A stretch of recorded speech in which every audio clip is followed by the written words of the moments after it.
자, 오늘자 조선일보 일면 보시겠습니다. 북한의 위성 기습 발사로 9.19 합의는 끝났다. 오늘 아침 조간신문에 이미 조선일보는 9.19 합의는 끝났다라고 보도를 했습니다. 영국을 방문 중인 윤석열 대통령 조금 전에 전해드렸습니다만 저렇게 현지에서 긴급 국가안전보장회의 NSC 회의를 주재합니다. 회의 직후에 우리 정부의 입장문 나옵니다. 바로 9.19 군사합의 제1조 3항에 대한 효력 정지로 대응하겠다. 자, 1조 3항 뭐라고 돼 있느냐? 쌍방은 2018년 11월 1일부터 군사분계선 상공에서 모든 기종의 비행 금지 구역을 다음과 같이 설정한다. 그러니까 이쪽은 다니면 안 된다고 했어요.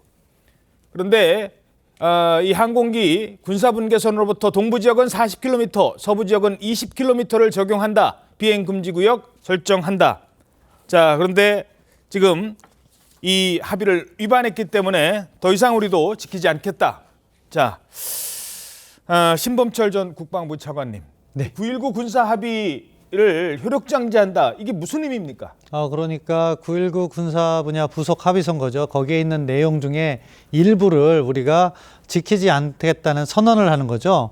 왜냐하면 지금 북한은 그러한 선언 없이 일방적으로 위반을 하고 있는데, 그런데 9.19 군사 분야 부속 합의로 인해서 우리가 제약을 받는 것들이 있어요. 훈련이라든가 감시 정찰이라든가. 예. 그런데 지금 1조 3항은 감시 정찰과 관련된 거예요. 비행 금지라는 것은 그 지역 내, 그러니까 고정익 비행기는 40에서 20km, 헬리콥터와 같은 회전익 비행기는 15에서 10km 정도 비행을 못하게 하니까 예. 우리 감시 정찰 자산을 그 분계선 그 범위 내로 진입을 못 시키는 거죠. 예. 그런데 후방에서 그것을 감시 정찰을 하다 보면은 각도상 북한은 산악 지형이 있잖아요. 예. 그래서 그 산의 뒤에서 움직이는 북한군의 활동을 파악하지 못해요. 어허. 그렇기 때문에 북한의 기습 도발이나 이런 거에 저희가 취약하게 된 거거든요. 예. 그러면은 이렇게 북한이 9.19 합의를 계속해서 위반하고 이렇게 정찰위성까지 쏘아 올린다면 우리도 어떻게 보면 우리가 가장 비교 우위에 있고 북한의 국지적 도발을 예방하기에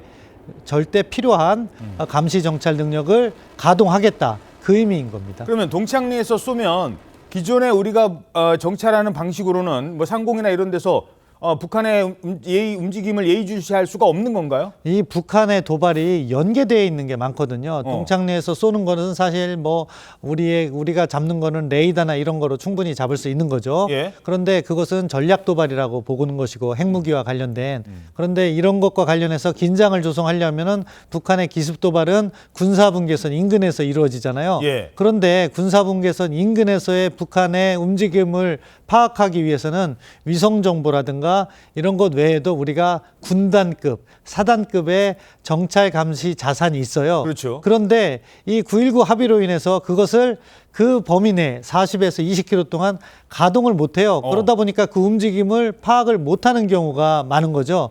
그렇기 때문에 그렇다면은 이 9.19 군사 분야 부속 합의서의 근본적인 문제가 우리 군의 역량을 묶어놓은 게 있기 때문에 필요한 역량은 가동시키겠다. 그것이 바로 이번에 1조 3항 효력 정지로 가는 것이고 전면 폐기는 아니다. 이 점을 다시 한번 말씀드리고 싶습니다. 전면 폐기와 효력 정지는 무슨 차이가 있는 거죠? 효력 정지는 우리가 필요에 의해서 그것을 갖다가 정지시켜 놓고 북한의 대응을 보면서 이 효력 정지는요, 기간을 설정하게 돼 있어요. 아마 1년 정지 단위로 계속해서 연장해 나갈 건데 북한이 이걸 준수해라. 그렇다면 우리도 이것을 다시 준수하면서 아하. 긴장 완화를 논의하겠다. 그런 것이 효력 정지인 것이고 전면 폐기라는 것은 9.19 군사 분야 부속 합의선이 이제 끝이다. 근데 이거는요, 국회 비준 문제라든가 이런 게 또 있어서 아하. 법률적으로도 복잡해요. 예. 그렇기 때문에 효력 정지를 정부가 선택한 것으로 보입니다. 예, 일단은 북한의 대응을 보겠다는 거예요. 자, 일단 뭐 포즈라고 하죠. 일단 우리는 안 해 이제 안 할 테니까 그쪽에서 계속 좀 지켜달라. 그런데 계속 안 지키면 우리는 이 상태로 계속한다. 정찰 위성 띄우고 계속하겠다. 정찰 위성이 아니라 정찰 자산을 띄우면서 북한군의 동향을 파악하겠다는 거죠. 예, 알겠습니다. 자, 우리 정부의 대응 뭐 잠시 뒤에 자세히 하나하나 더 짚어보겠습니다. 북한은 현재 이 정찰 위성 발사가 성공적이다라고 지금 발표를 하고 있어요. 그리고 궤도에 정확히 진입을 했다라고 주장을 하고 있습니다. 자, 성공 여부 어떻게 판단하십니까? 뭐 일단 궤도에 올린 것만큼은 성공했다고 볼 수 있을 거예요. 지난 5월과 8월에 1, 2차 발사에서는 궤도에 진입을 못 시켰거든요. 그렇기 때문에 일단은 성공했다고 보는데 그 위성체, 군사 정찰 위성체가 정말로 실질적으로 정찰 능력이 있고 해상도가 높은 화면을 북한 군사 당국에게 전송할 수 있느냐, 이거는 조금 더 지켜봐야 될 것 같아요. 그렇기 때문에 뭐 이것을 완전히 성공이다 평가하는 것은 이르고요. 과거 5월 달에 저희가 발사한 것을 갖다가 인양했잖아요. 예. 그때 보니까 해상도가 1m에도 크게 못 미치는 그런 수준이에요. 그런 것으로는 군사 정찰 위성이라고 볼 수 없는데, 이 광학 기술이 필요한데 북한의 광학 기술이 아직은 높은 수준이 아니기 때문에 지금 단계에서 뭐 이것이 군사 정찰 위성으로서의 역할을 다 한다, 그것은 조금 이른 감이 있습니다. 예. 자, 뭐 다 아시겠습니다만 우리도 위성은 올려요. 우리도 위성은 올립니다만 이게 이제 미사일이잖아요. 미사일 또는 뭐 위성 로켓이라고 하죠. 로켓 쏘니까. 미사일은 이제 공격용이라고 한다면. 근데 이 로켓이 올라와서 이 앞부분에 뭐 페어링이 분리하고 1단 분리 뭐 2단 분리해서 요것만 이제 위성을 궤도에다 올려놓는 건데, 우리는 이미 궤도 위성 뭐 다 이제 우리 기술로 다 할 수 있습니다. 북한은 이 미사일 기술은, 그러니까 이 로켓 발사체 기술은 이미 ICBM도 가지고 있어요.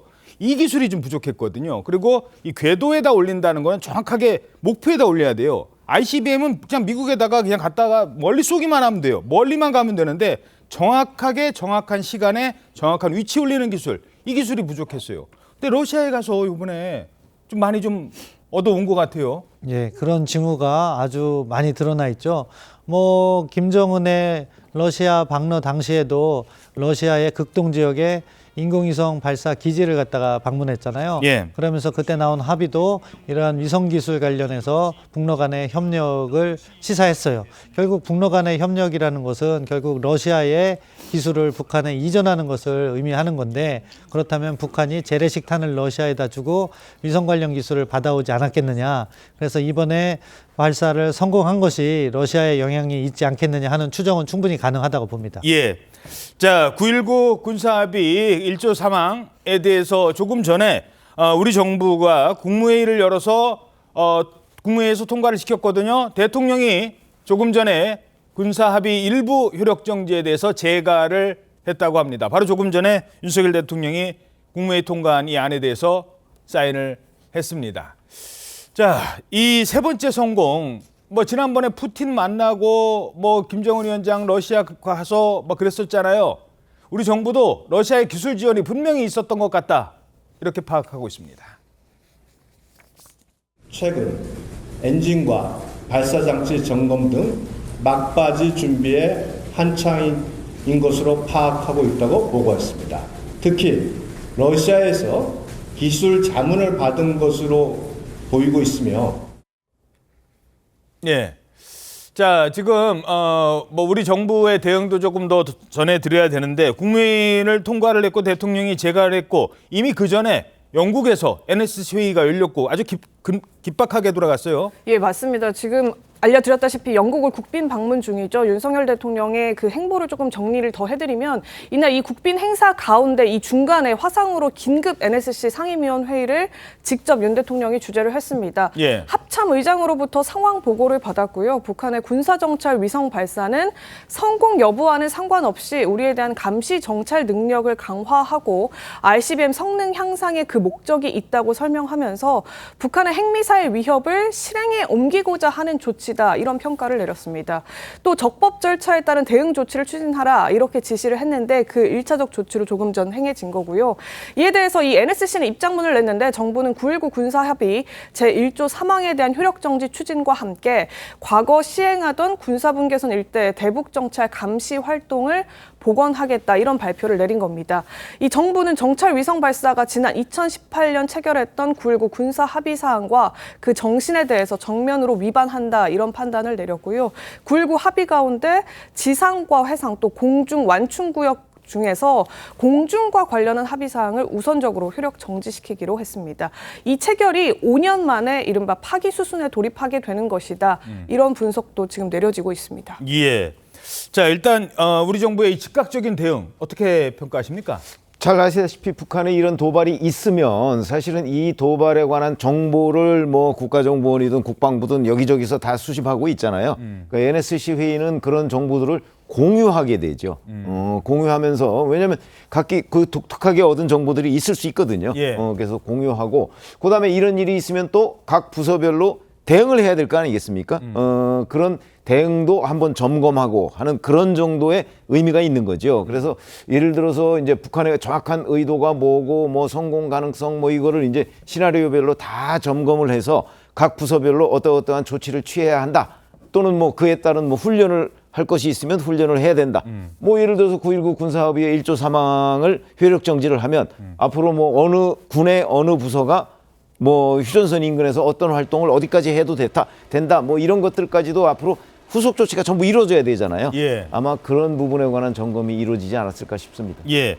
사실 이게 9.19 군사합의 전면 폐기는 아니라는 거, 우리 정찰 자산을 제대로 가동을 하겠다는 거기 때문에 예를 들어서 지금 뭐 확성기라든가 대북 확성기라든가 이건 뭐 지금 9.19 군사합의에 묶여 있던 게 많았잖아요.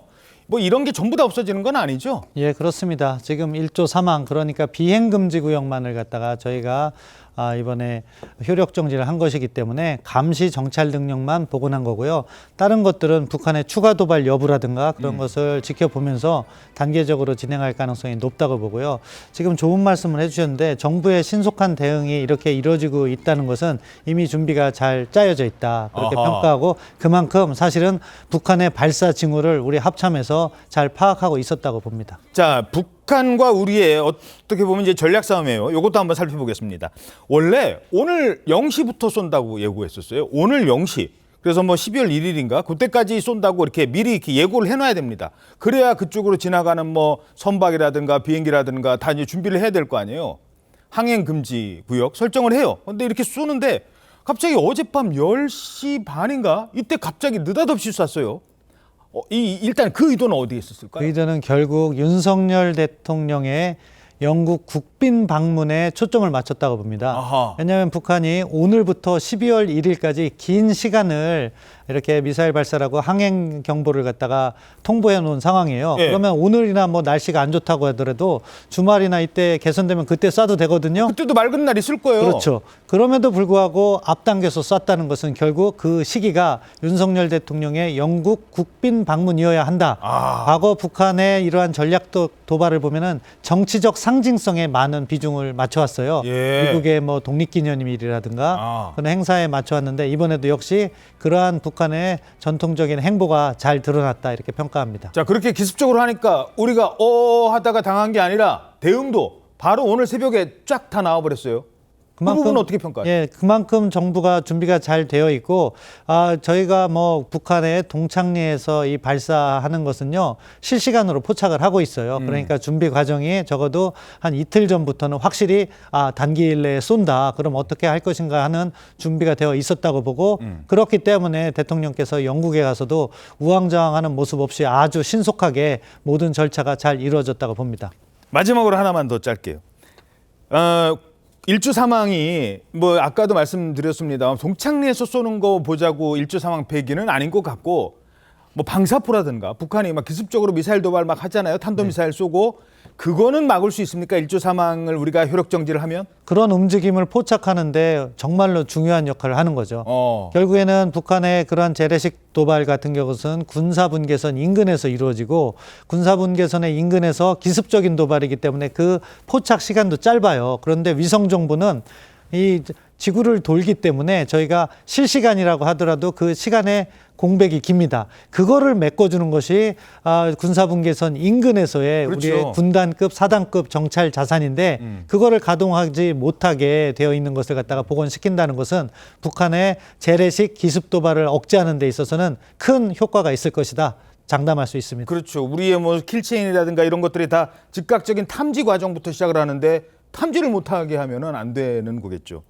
자, 이 민주당은 아직 공식적인 반응은 안 내놓고 있습니다만 앞으로의 이 정치적인 파장 뭐 혹시 있을까요? 9.19 군사합의 효력 정지라는 말에 대해서? 일단 뭐 5년 동안 이제 유지돼 왔다가 최근에 이제 이런 것을 대통령실과 국민의힘이 주도해서 효력 정지라고 하는 거는 왜 그러냐면 지금까지 남북한이 한 600여 회의 회담이 있었고 그중에 합의서가 한 100여 개 이상의 합의서가 있는데 그동안 먼저 이걸 파기한 적은 없거든요. 그러니까 이제 파기까지는 못 가더라도 효력 정지라는 행태를 조금 톤을 낮춘 것 같은데 역대 어느 보수 정부도 이걸 못했는데 지금 하고 있는 거는 암만 해도 이제 문재인 정부에서 추진했던 거에 대한 뭔가 벗어나야 된다고 하는 이런 강박관념이 작동한 거 아닌가. 또한 이제 민주당에서는 어떤 입장이냐면 이러한 군사적 우발적 충돌을 방지하기 위해서 평화지대를 설정하고 또 공중에서 20km, 40km를 이렇게 해가지고 압도적 정찰 자산의 우위를 가지고 있는 한국이 있어서 더